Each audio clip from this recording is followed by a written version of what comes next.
cheval entre le croissant fertile et le désert d'Arabie, le royaume hachémite de Jordanie a vu naître et se développer les civilisations parmi les plus remarquables.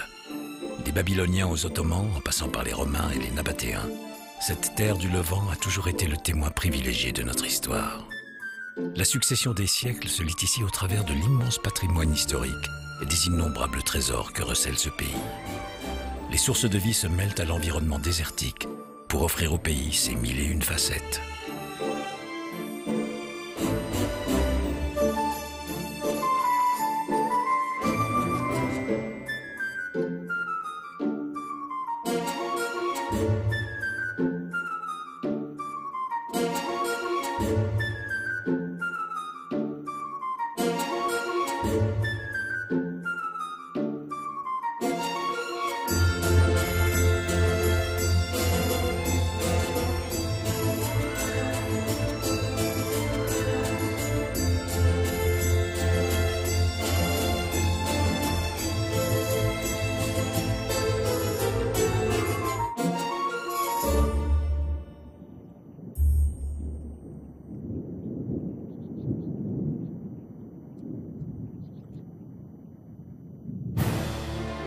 La ville de Jerash, logée dans les collines fertiles du nord du pays, abrite le deuxième site archéologique le plus visité de Jordanie, les restes de l'antique cité de Gerasa. Cette ville, fondée par les Grecs au IIe siècle avant Jésus-Christ, faisait partie de la Décapole, un florissant groupe d'une dizaine de cités hellénisées, toutes situées à l'est du fleuve Jourdain et unies en une ligue commerciale et défensive. La ville n'a cessé de se développer sous l'Empire byzantin jusqu'au 8e siècle de notre ère. Jacques Seigne, directeur de recherche au CNRS, dirige la mission archéologique de l'Institut français du Proche-Orient à Jerash. Passionné par le site et le pays tout entier, c'est ici qu'il commence son travail d'archéologue dans les années 80. Aujourd'hui, il travaille toujours à Jerash, entouré de ses étudiants et ouvriers jordaniens et palestiniens, pour conserver et restaurer les richesses architecturales de Jerash. C'est une ville antique qui s'est développée curieusement sur les deux rives d'une vallée. Donc c'est un site qui est assez particulier, mais c'est ce qu'on appelle une des villes de la Décapole, donc une ville hellénisée. Après, cette ville va se développer petit à petit comme toute bonne ville antique. C'est-à-dire que vous avez un premier noyau, et c'est à partir de ce noyau qu'avec la paix romaine, la ville va se développer et atteindre son maximum en fait à la période byzantine.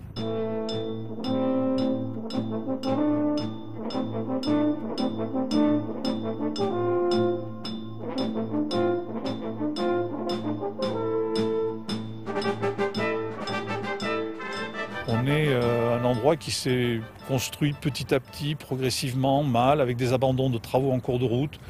Le grand sanctuaire d'Artémis, derrière moi, n'a jamais été terminé parce que il n'y a pas eu l'argent, il n'y a pas eu la volonté politique.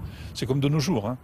Et donc, il y a toute une série d'éléments que l'on essaie de retrouver, non seulement au niveau matériel, on va retrouver des tessons, on va retrouver de la céramique, on va retrouver des monnaies, on va retrouver des monuments, mais ce qu'on essaie surtout de retrouver, c'est l'histoire des personnes qui étaient là, c'est l'histoire du site lui-même et de savoir pourquoi. Pourquoi vous avez ici un site qui n'est pas comme les autres.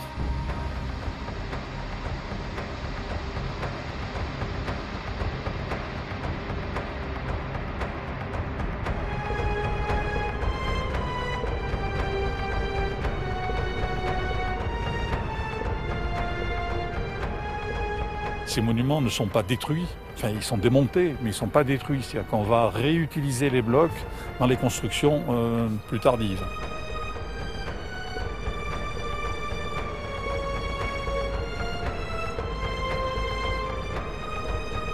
C'est un site qui est très surprenant, très surprenant.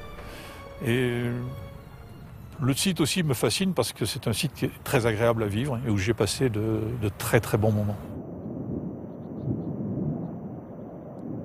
La grande majorité des secrets de Jerash restent ensevelis dans le sol. À l'heure actuelle, seulement 15% de la totalité du site ont pu être fouillés.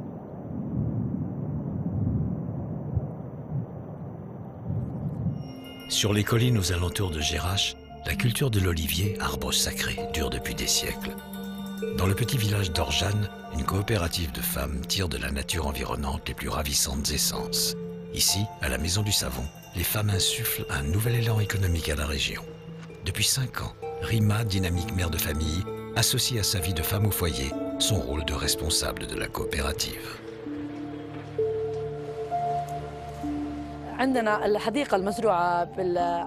Le jardin est composé de toutes les plantes médicinales qui entrent dans la fabrication du savon.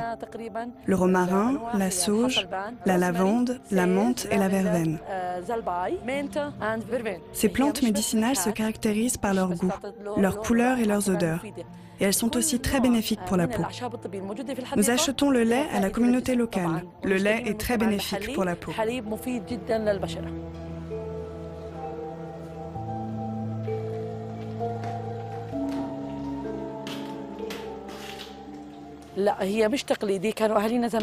Nos arrière-grands-parents fabriquaient le savon à partir de l'huile d'olive sans ajouter d'autres produits ou de plantes. Mais nous avons en quelque sorte réinventé le savon en lui ajoutant des plantes médicinales de façon à le rendre bénéfique pour le corps.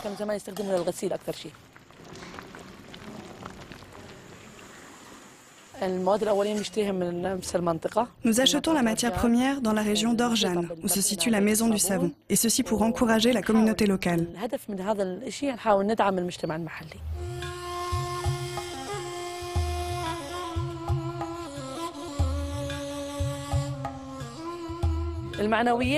Je suis satisfaite de mon travail. J'ai pu opérer un changement dans ma vie et dans celle de mes enfants. Je suis devenue une femme productive et créative dans la région. Ça nous a ouvert de nouveaux horizons vers d'autres pays arabes et étrangers.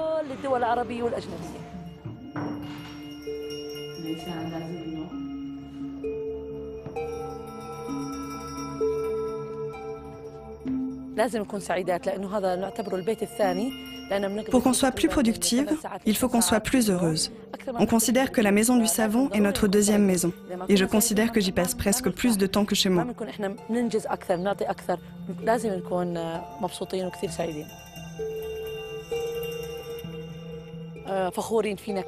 La communauté locale est très fière de nous.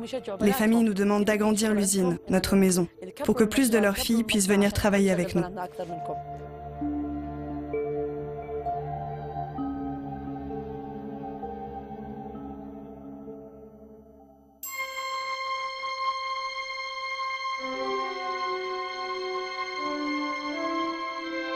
Amman est, depuis l'indépendance du pays en 1946, la capitale du royaume et le siège du pouvoir.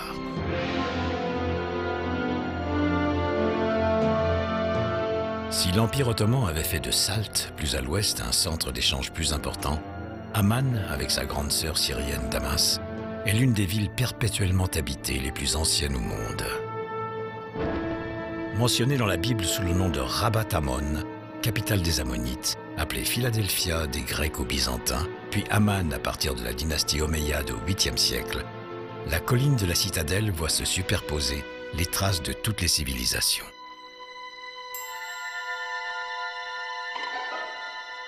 L'occupation de la colline centrale de Jabal al-Kala, le cœur historique de la ville, remonte à l'âge du bronze.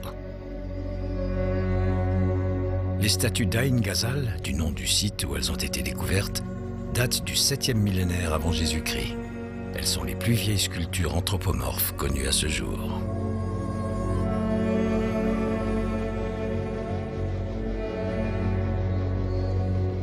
La colline de la citadelle constitue un véritable livre d'histoire à ciel ouvert, propice aux découvertes pour les générations futures.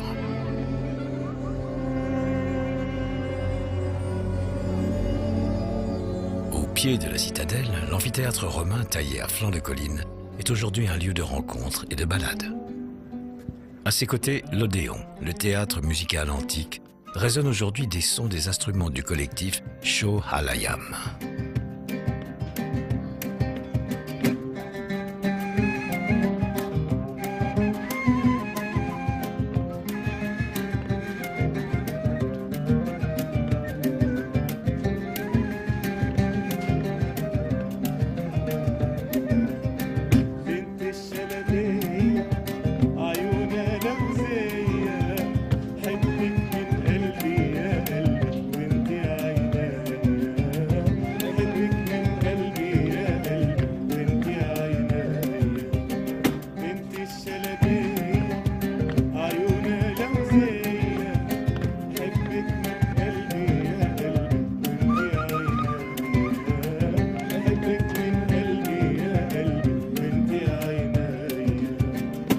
À l'origine bâtie sur cette colline, comme Rome, Amman en a désormais colonisé plus d'une vingtaine et un Jordanien sur deux vit dans l'agglomération de la capitale.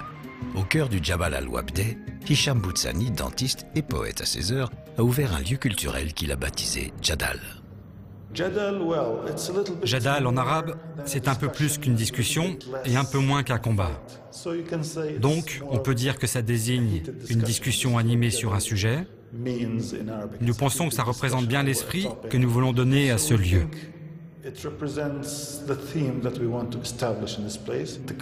Les institutions culturelles en Jordanie sont très corrompues et fermées. Donc, nous essayons ici d'ouvrir un espace pour ceux qui sont marginalisés par ces institutions.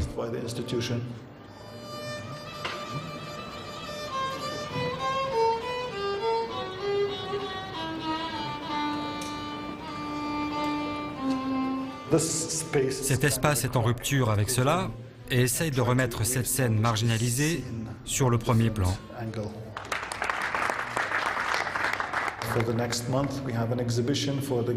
Actuellement, nous avons une exposition d'art graphique. Cette exposition aborde divers problèmes concernant le paysage urbain d'Amman, notamment les constructions inachevées, les trous sans construction, comme un symbole de la crise économique globale. Nous avons aussi beaucoup de problèmes d'embouteillage qui encombrent la ville d'Amman.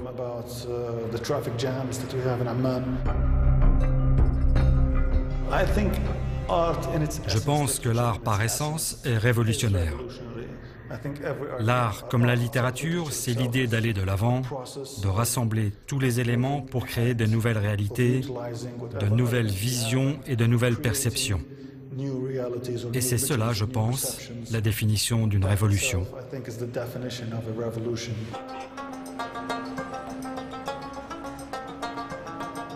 Quand enfin est tombée l'étouffante chaleur du jour, les habitants se rendent dans la ville basse, véritable poumon de la cité, pour y flâner, vendre, acheter et se laisser vivre dans le joyeux tumulte des passages et des ruelles.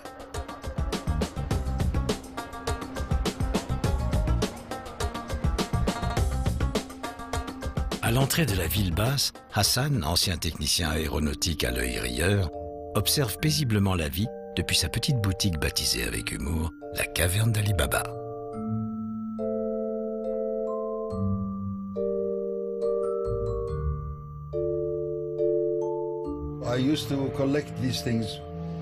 J'ai toujours eu cette habitude de collectionner toutes sortes de choses.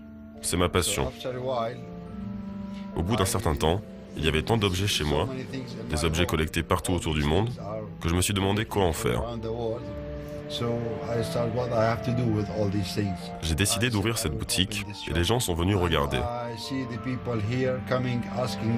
Ils ont commencé à me demander d'où venait tel objet, comment je l'avais eu, et j'ai commencé à les vendre.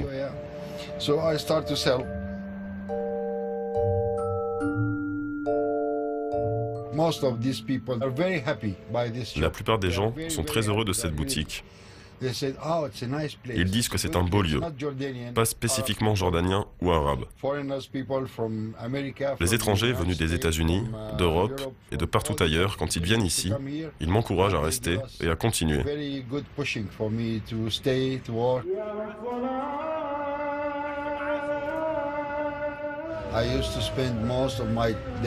Je suis ici la plupart de ma journée, de 10h du matin à 10h du soir, passant mon temps à regarder et à penser à ces objets. Chacun de ces objets évoque une partie de ma vie.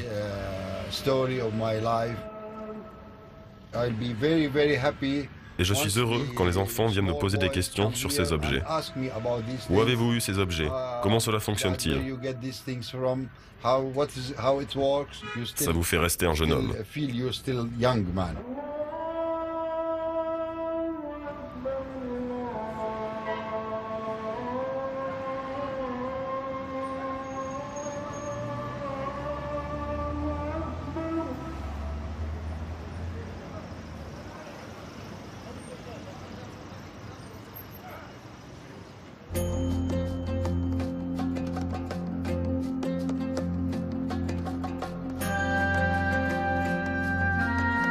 À une soixantaine de kilomètres de la capitale et proche de la frontière avec l'Arabie Saoudite, Le Ksar al-Karanea est un château du désert de la dynastie omeyyade, très représentatif des premières constructions islamiques. Sa construction remonterait au début du 8e siècle de notre ère. Avec ses 60 chambres sur 2 niveaux, cette bâtisse, appelée à tort château, serait vraisemblablement un caravansérail, un lieu de repos pour les voyageurs et les animaux qui constituaient les caravanes.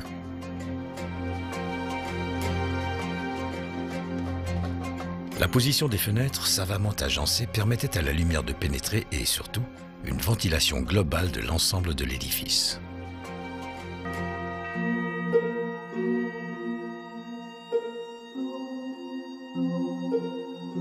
Dans ces étendues désertiques de l'Est jordanien, le Ksar Amra, ou littéralement Petit Palais, est le plus bel exemple de l'architecture omeyyade.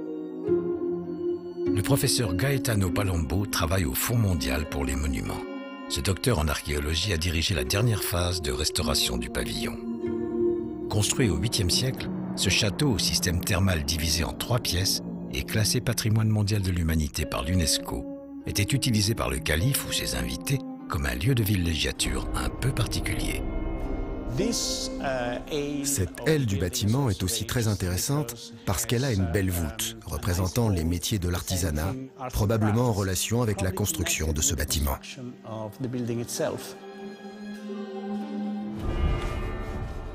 Si on entre dans la chambre chaude, on voit que nous sommes sur une plateforme.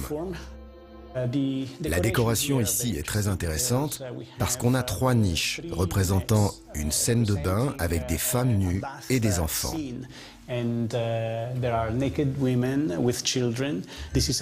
Ceci est un bâtiment privé pour un usage privé, donc personne n'y était accepté à l'exception du propriétaire.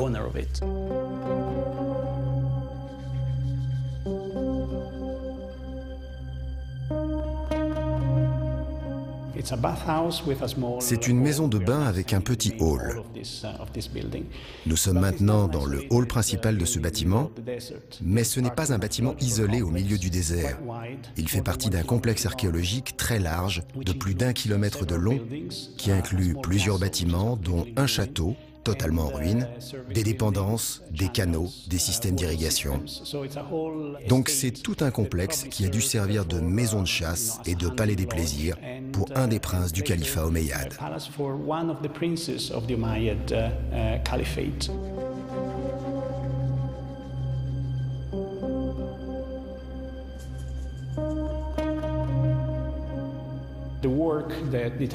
Le travail des conservateurs italiens et jordaniens donne aujourd'hui une nouvelle interprétation de ce pavillon, une nouvelle façon de voir ce bâtiment avec plus de précision.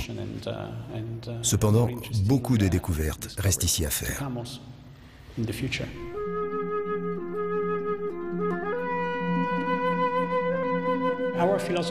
Notre philosophie de conservation est de garder les fresques en l'état, dans l'état même de ce que nous avons découvert, et non pas de combler les parties manquantes. Nous devons nous rappeler que très peu de peintures omeyyades sont encore visibles dans le monde. Il y a des traces en Syrie, en Palestine et ici en Jordanie, mais aucune de ces peintures n'est aussi complète qu'ici. C'est vraiment ici que nous pouvons au mieux comprendre ce qu'était l'art des Omeyyades et pourquoi ces peintures sont si intéressantes.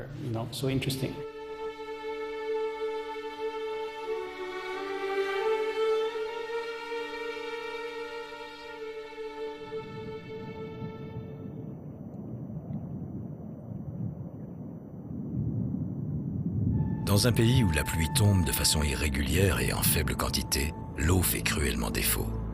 Avec plus de 90% de l'eau qui repart en évaporation, la Jordanie, avec une population prévue de doubler dans les 25 ans, a un défi de taille à relever. La restauration de l'oasis d'Azraq représente une belle tentative d'inverser la tendance.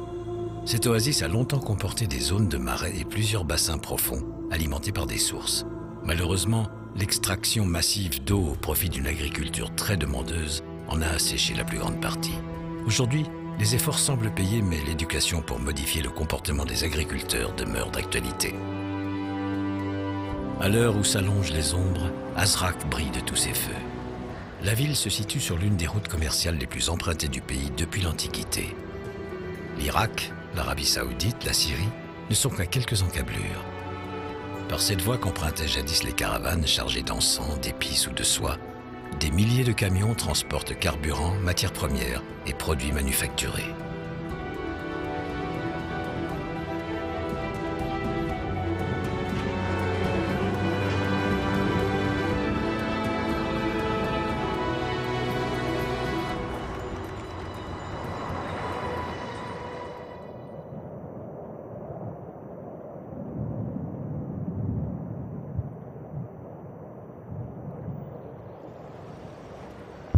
Sur les contreforts du mont Nebo, la petite ville de Madaba est qualifiée de cité mondiale de la mosaïque. Mentionnée dans la Bible, elle est le foyer de la chrétienté en Jordanie.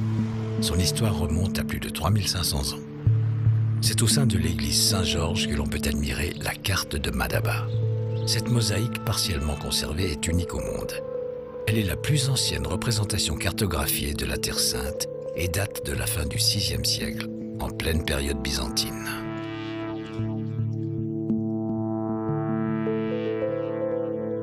Fares Jazen travaille comme mosaïste à Madaba. Il forme les jeunes à cet art ancestral. Les mosaïques, ce sont les matières que les gens ils ont trouvées ici, avec lesquelles ils peuvent s'exprimer leur foi avant tout, et puis leur pensée. Comme mosaïste, il ne faut pas seulement faire une classification de pierres ou couper les pierres, mais il faut s'exprimer.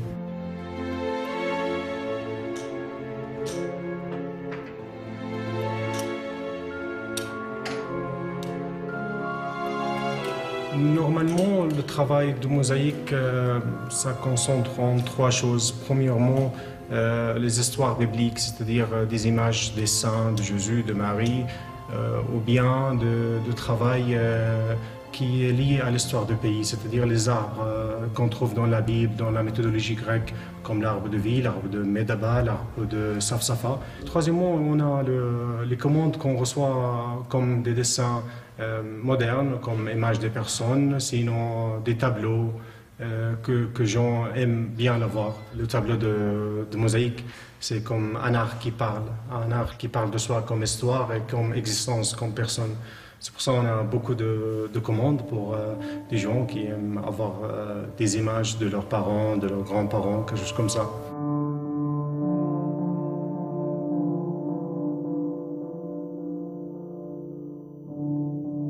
Quand on parle de la mosaïque, on parle franchement de l'histoire du christianisme dans le pays. On est très ouvert ici en Jordanie. On n'est pas très traditionnel pour les mosaïques.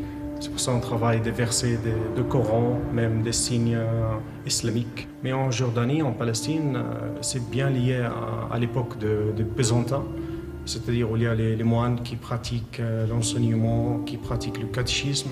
Et ils ont utilisé les mosaïques pour s'exprimer la foi. Comme la carte de mosaïque à Madaba, c'était une carte de catéchisme plus qu'une carte géographique pour la région, c'est-à-dire Israël, Palestine, Madaba.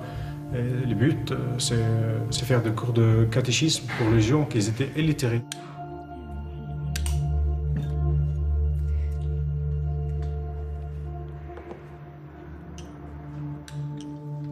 Ce qui, je trouve, c'est quelque chose de spécial quand il y a un musulman, une musulmane, qui travaille des thèmes chrétiens. C'est génial, parce que je viens de dire que c'est un travail de s'exprimer. Comment un musulman qui s'exprime avec un œuvre ou une idée ou un thème du christianisme.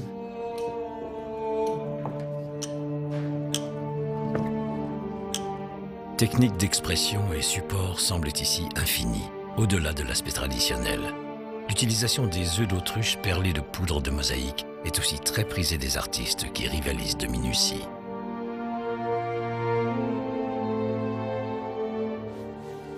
Dans le cœur de la ville, l'Institut de Madaba pour l'art et la restauration des mosaïques enseigne aux jeunes gens venus de tout le pays et de l'étranger un savoir-faire précis, ancré dans la tradition locale. Ces étudiantes finalisent ici la restauration d'un arbre de vie, symbole omniprésent dans la culture jordanienne.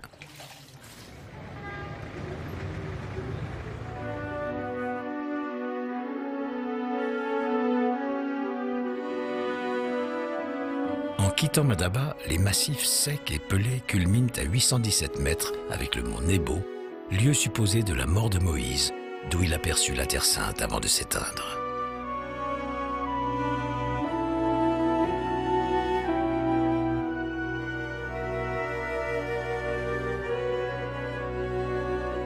Le fleuve Jourdain alimente encore faiblement la mer Morte, le point le plus bas de la planète, avec ses 400 mètres au-dessous du niveau de la mer.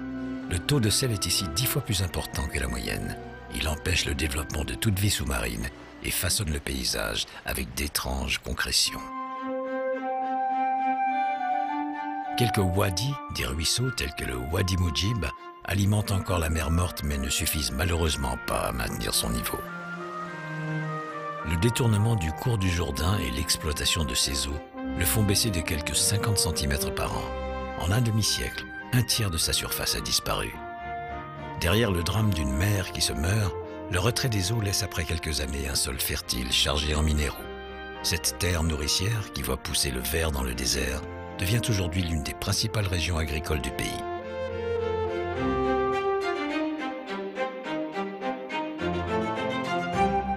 Suspendu à un piton rocheux à 1300 mètres d'altitude, le village de Dana surplombe la majestueuse vallée du même nom qui abrite une réserve naturelle célèbre pour sa biodiversité.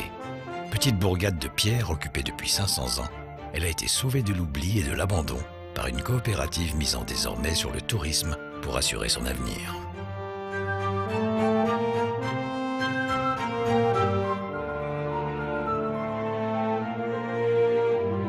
Ahmad a toujours vécu dans ces montagnes et occupe désormais la fonction de guide pour les voyageurs du monde entier. Dans les années 70 et 80, les gens vivaient à Dana, mais la plupart des habitants ont quitté le village pour aller rejoindre la ville de Qadisiyah. L'émigration des habitants de Dana vers Qadisiyah est probablement due au fait que dans le village, il n'y avait ni école, ni moyen de communication, ni boulangerie, ni moyen de transport.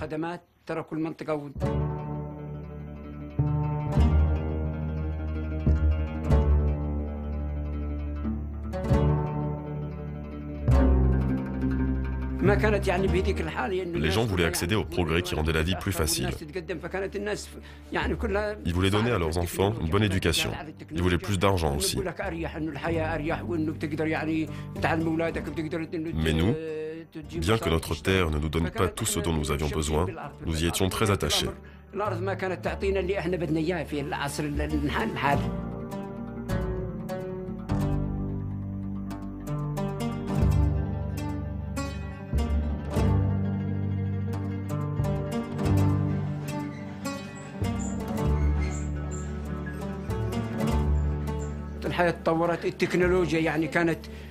Le développement et la technologie me font plaisir. Ce sont des choses positives. L'éducation est une bonne chose. Elle a permis aux femmes de s'émanciper et de commencer à travailler.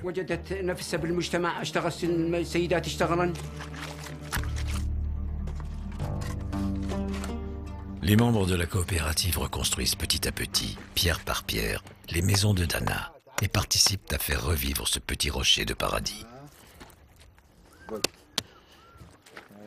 Le tourisme écologique est venu s'ajouter au tourisme historique, archéologique et religieux en Jordanie.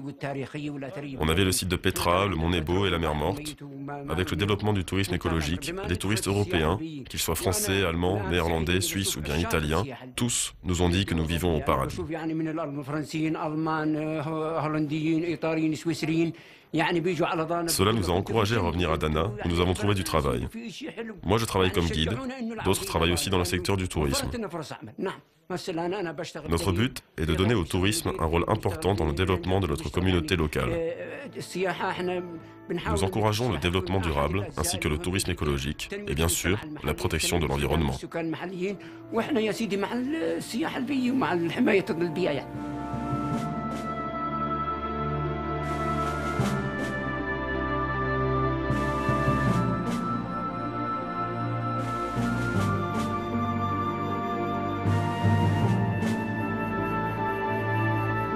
En rejoignant les hauts plateaux qui entourent la vallée de Dana, sur la route des rois, les imposantes ruines de la citadelle de Shaobak, construite par les croisés au XIIe siècle, rappellent l'importance stratégique de cette route au carrefour des civilisations.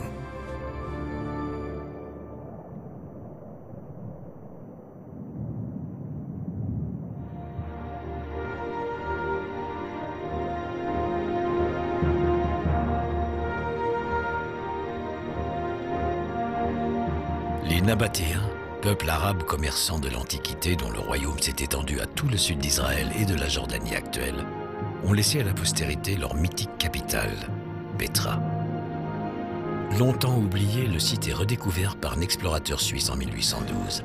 Classé au patrimoine mondial de l'UNESCO, il constitue la merveille touristique de la Jordanie. Les guides polyglottes y font découvrir aux voyageurs les mystères de cette cité troglodyte. C'est un site qui est bien en rapport avec un certain peuple d'origine arabe qui s'est planqué à ce qu'il paraît dans ce cadre superbe, naturel. C'est un site qui est naturellement bien fortifié. Et on peut dire à la rigueur que ce peuple arabe qui s'est appelé les Nabatéens s'est installé dans ce site au fil du 4e, 3e siècle avant Jésus-Christ.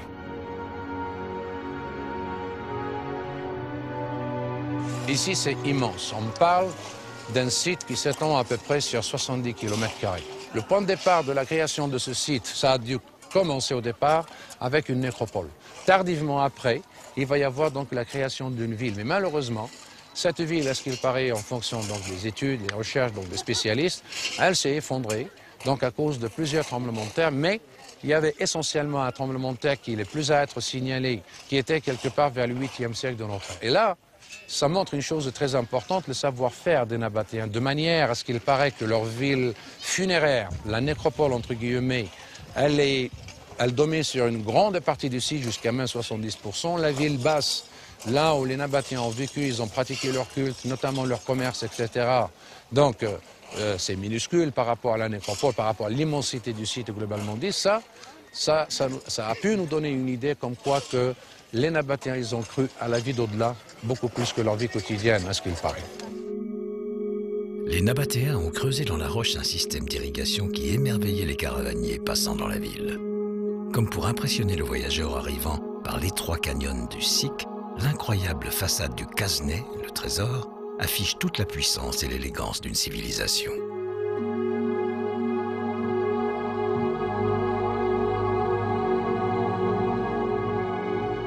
Les architectes commençaient à excaver par le haut, sculptant ornements et détails avec une éblouissante minutie. Des décors de marbre étaient incrustés aux façades et des peintures recouvraient les parois intérieures. L'histoire de ce peuple arabe qui avait laissé donc son nom bien gravé, bien signé sur ces masses de grès signées au nord, donc ça reste jusqu'à présent une énigme. Les Bédouins de la région ont quasiment toujours vécu dans ces tombes royales et les grottes environnantes. Aujourd'hui, ils sont les seuls à pouvoir se déplacer librement sur le site, visité par presque 1 million de touristes chaque année.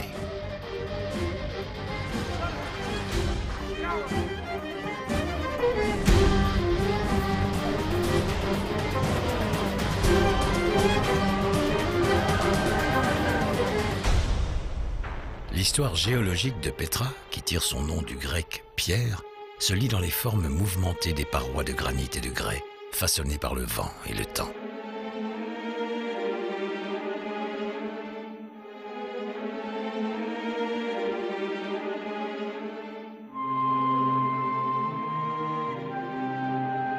Dans cet environnement si particulier, nombre de scientifiques occupent le site pour leurs recherches.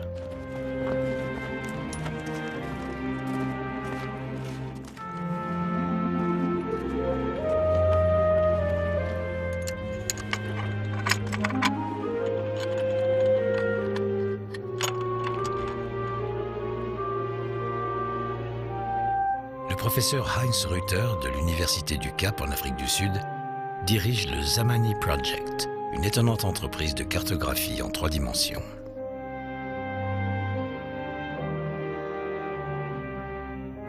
Nous sommes en train de cartographier les zones spécifiques en danger. Des géologues disposent des équipements pour surveiller les plus gros blocs de pierre qui pourraient tomber. Notre but, c'est d'établir une réelle visite virtuelle de Pétra. C'est manifestement orienté vers le tourisme pour ceux qui ne sont pas capables de venir à Pétra en personne, et aussi potentiellement pour ceux qui ne peuvent pas rentrer dans le site et qui pourraient au moins apprécier virtuellement la visite. Dans ce but, nous produisons des modèles informatiques très précis et pas utilisés seulement pour la visite virtuelle, mais aussi dans le but d'inventorier pour l'avenir.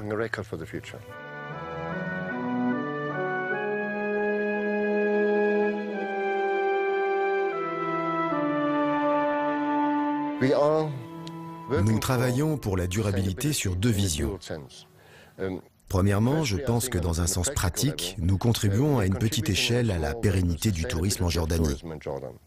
C'est seulement une petite contribution que nous apportons, je ne prétends pas en apporter une grosse.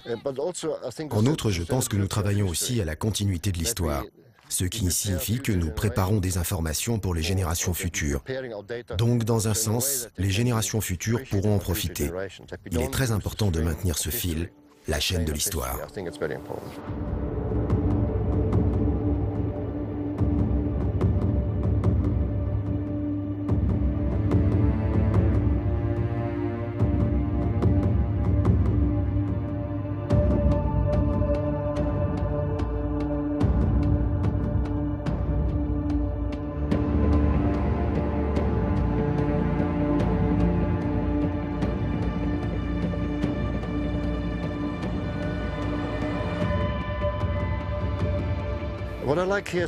Ce que j'aime ici, c'est ce que j'aime sur tous les sites, le sentiment d'être proche de l'histoire. À Petra, c'est l'environnement désertique qui est spécial. Et puis, ce sont des Bédouins qui sont un peuple merveilleux et très hospitalier envers nous. J'aime juste le sentiment de faire partie d'une chose unique au monde. Et travailler sur ce site, c'est quelque chose de très plaisant. C'est plus que cela, c'est un profond plaisir.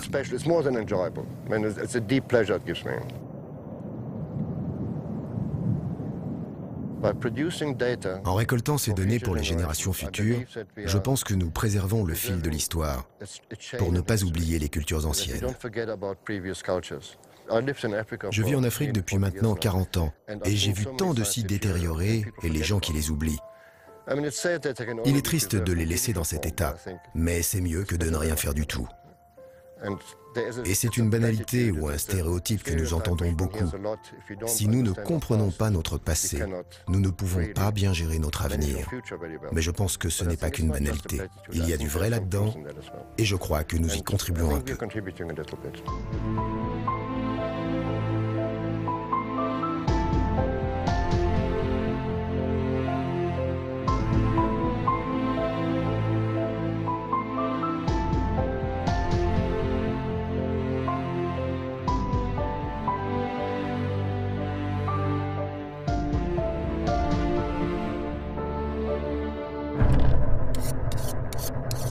À l'écart des chemins tant empruntés par les touristes, des Bédouins vivent encore comme leurs ancêtres dans des tentes et des cavernes millénaires. Ils y vivent simplement et librement, faisant perdurer leurs traditions, comme la préparation du mansaf, le plat national.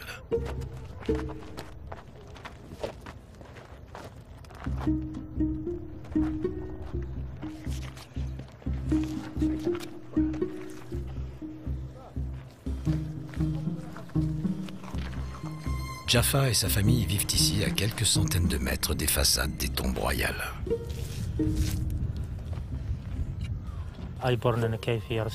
Je suis né dans une grotte ici en 1969 et mon grand-père et ses ancêtres vivaient ici depuis 800 ans.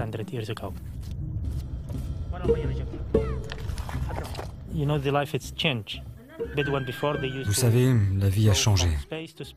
Avant, les Bédouins allaient d'endroit en endroit. Maintenant, ils ont changé leur vie. On a construit pour eux des villages et des lieux pour que les enfants puissent étudier, pour qu'ils puissent se faire soigner.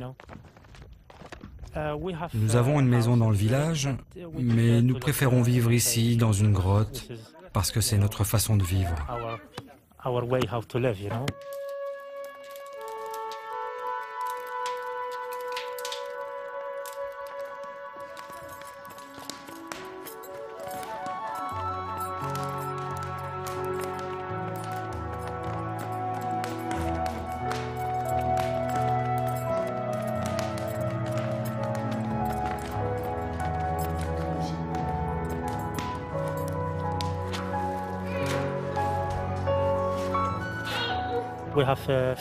Nous avons une vie libre, une vie simple.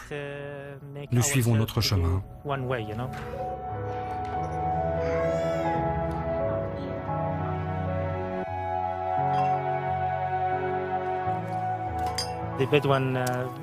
Dans la tradition bédouine, la première chose, c'est l'hospitalité.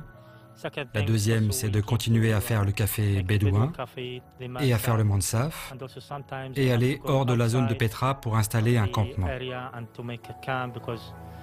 Certains vont chasser dans la montagne et y restent 3 ou 4 jours. C'est ce que les gens aiment.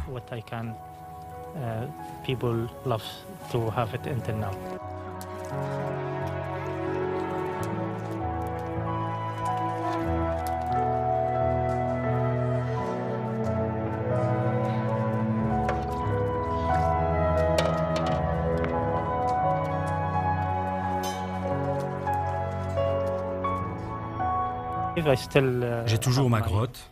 Parfois, on est en famille au village, mais la plupart du temps, je dors dans ma grotte.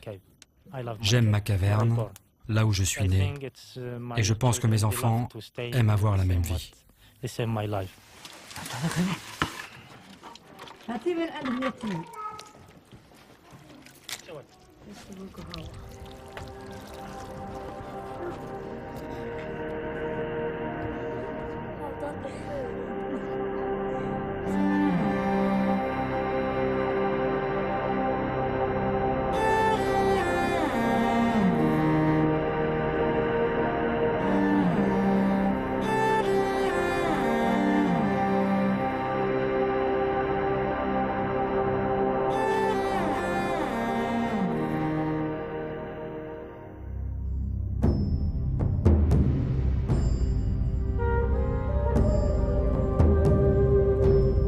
D'une importance stratégique entre l'Égypte, Israël et l'Arabie saoudite, c'est en 1965 que le roi Hussein de Jordanie élargit le territoire autour d'Aqaba. Le roi échange avec l'Arabie saoudite 6000 km² de Jordanie centrale contre 12 km de côte au sud d'Aqaba.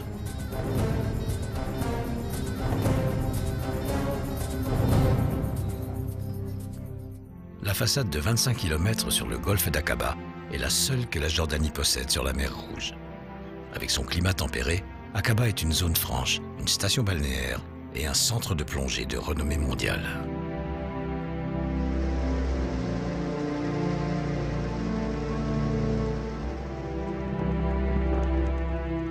L'industrie du tourisme représente une manne pour la Jordanie. Avec plus d'1 milliard de dollars, cette activité est une des principales sources de recettes.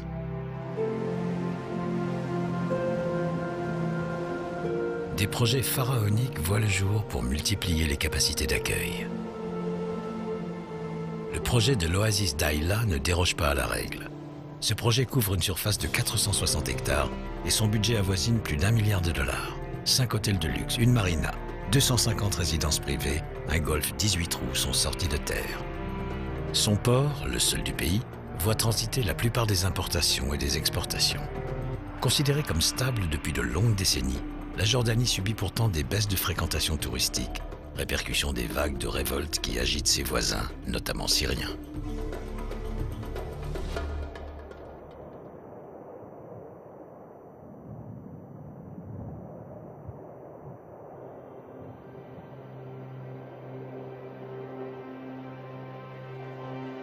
Cher à Laurence d'Arabie, qui a décrit ces paysages dans son ouvrage « Les 7 piliers de la sagesse », le Wadi Rum ou la vallée Rum époustoufle par tant de majesté minérale.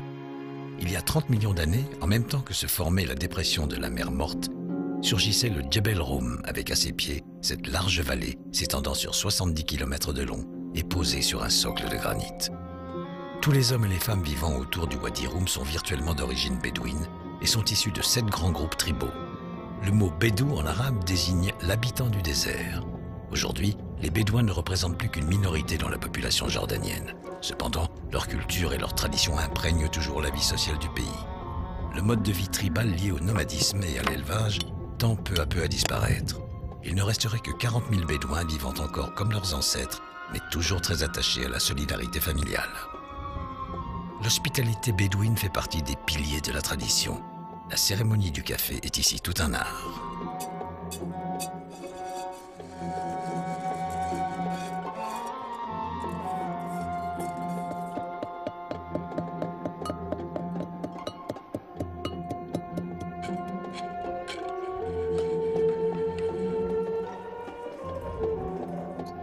Servis dans de minuscules tasses qui sont remplies à peine vidées, il suffit de secouer la tasse de gauche à droite pour signifier que l'on n'en veut plus.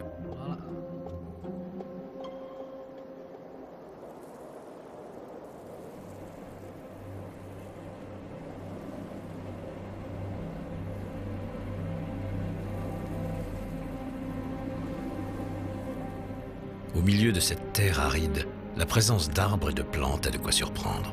C'est que sous le sable et les roches, cette partie du Wadi Rum abrite en fait le bassin du Dizi, la plus grande zone aquifère du pays. C'est d'ailleurs d'ici que part le pipeline qui alimentera bientôt Amman pour tenter de pallier le manque d'eau chronique de ses habitants. C'est grâce à cette eau cachée que les habitants de la région sont capables de faire pousser des tomates dans le désert.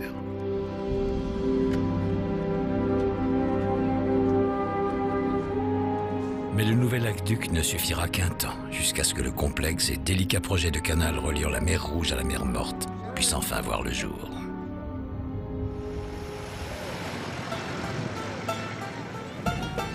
En 2003, la Jordanie a lancé un vaste programme nommé Réforme de l'éducation pour l'économie du savoir, visant à l'amélioration de l'école primaire. Des sources de l'UNESCO font état de plus de 90% de filles et de garçons inscrits au niveau primaire. Une réussite dans le monde arabe est très certainement une des clés de la paix et de la stabilité. La sédentarisation des Bédouins n'a pas tué l'attachement aux valeurs traditionnelles. Les tentes ont certes fait place à des constructions bétonnées, mais n'ont pas eu raison du respect dévolu aux anciens. Dans la maison du vieil Hadj, les proverbes fusent.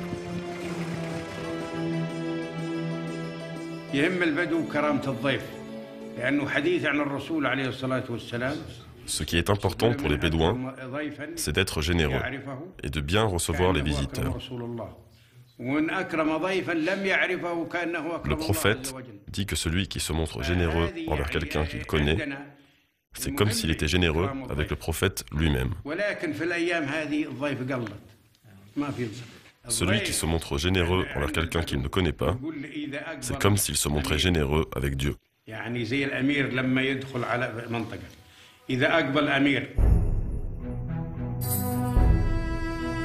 Ces majestueuses étendues rouges sont le terrain de jeu des oryx d'Arabie.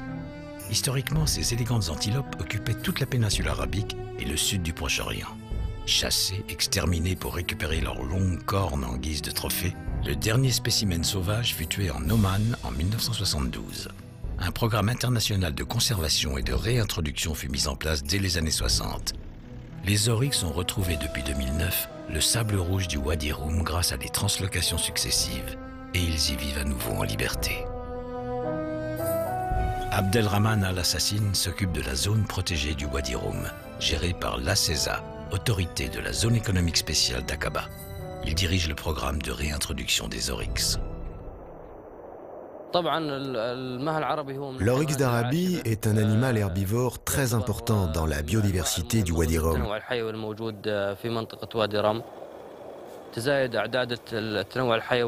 Il contribue à l'équilibre de la chaîne alimentaire dans la région, tout en étant une proie très prisée des prédateurs.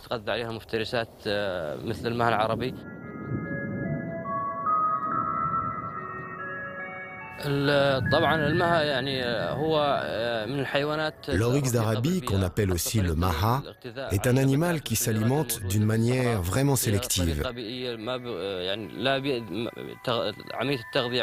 C'est très écologique car il évite de manger les herbes et les arbustes en croissance et leur permet de poursuivre leur progression.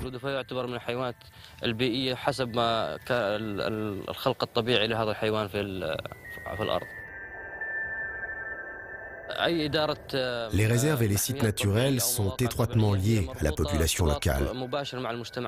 Ici, il y a une sorte de partenariat avec la population locale pour mener à bien ce projet de réintroduction et appliquer tous ces programmes. La communauté locale participe activement à assurer la survie de l'oryx d'Arabie. Il faut dire aussi que le projet a des retombées positives d'un point de vue financier et d'un point de vue social.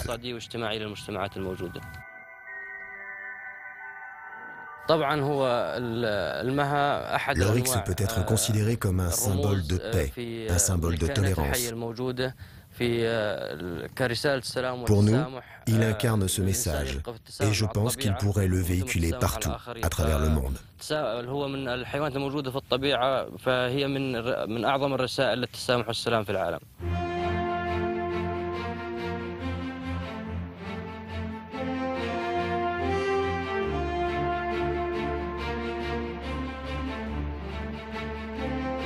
Terre d'asile, enclave de paix et de stabilité dans une région en proie à de nombreux conflits, le royaume hachémite doit aujourd'hui s'adapter aux aspirations d'un monde arabe en effervescence avant que les clameurs d'un printemps qui le secoue ne franchissent ses frontières.